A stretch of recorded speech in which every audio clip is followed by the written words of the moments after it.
Hey everybody, it's Mark from Circle of the Dark Mother. Today we're going to talk about Welsh witchcraft. So why Welsh witchcraft? I know you've probably seen my channel before, and I talk a lot about Lilith. So even though my primary practice is Gnostic Kabbalah, and I'm a devotee to Lilith, I also studied Welsh witchcraft for several years. My ancestry is primarily Welsh, and so I see the practice of Welsh spirituality as part of my relationship with my ancestors. The cover picture for this video is my Welsh altar, which has 4 Welsh deities that I work with. I'll cover them later in this presentation. So Wales. Wales is located in the west part of the island of Great Britain. Wales was originally a Celtic nation that had its own rulers, language, and myth. Although being Celtic, the spiritual traditions were similar to those of Ireland, Scotland, and Cornwall. Because the Welsh did not keep written records, most of the folklore and mythology was written down after Christianity had taken over as the primary religion.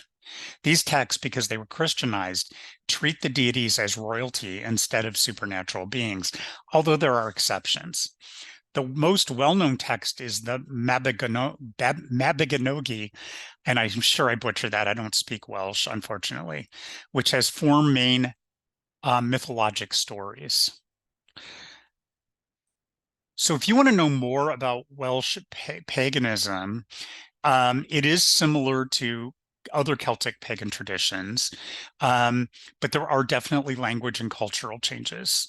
A book I would suggest on the topic is Welsh Witchcraft by Maurice Starling, who also has a YouTube channel, which I find really helpful. Some of the Welsh goddesses are Rhiannon, Arianrhod, Cerridwen, Branwen, and others. Some of the Welsh gods are Bran, Lula Gifes, Maban ap Modron, and Anoan. And again, I don't speak Welsh, so I'm sure I am doing a horrible job with these names. So Bloddeuwedd is the Welsh goddess of spring, and she is on my altar. She is often seen as the maiden aspect of the goddess. In her myth, she was created by the magicians Math and Gwydion out of a broom, meadowsweet, and oak flowers. She is to be the bride of the hero Llew, who is cursed to never marry a human wife. Bloddeuwedd is a tragic figure because she was never asked her opinion and is just assumed to obey. She ends up falling in love with another. Her and her love plot the death of Llew so that she can be free. The murder plot is thwarted, and the magician Gwydion turns her into Flowerface, which is really an owl. And her name means flower face. And she's told never to be able to show her face by light of day again. And so she is transformed into an owl, a creature of night. Rhiannon.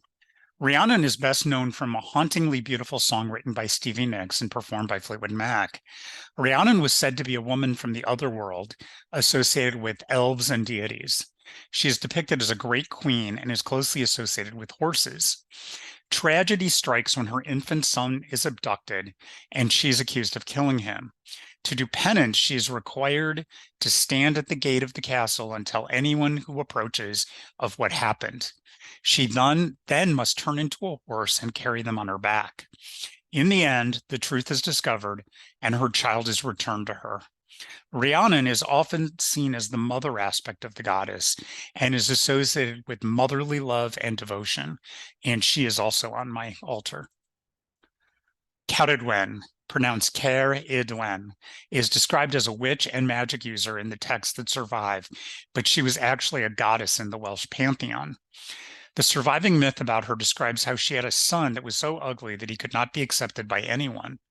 To help him, she brews a potion in a giant cauldron to make him the smartest man in the world. Unfortunately, things go horribly wrong, and a boy she had hired to tend the cauldron ends up getting the potion on himself, making it ineffective for her son. She's, of course, enraged, and she chases him. They both shapeshift repeatedly, and eventually she eats him.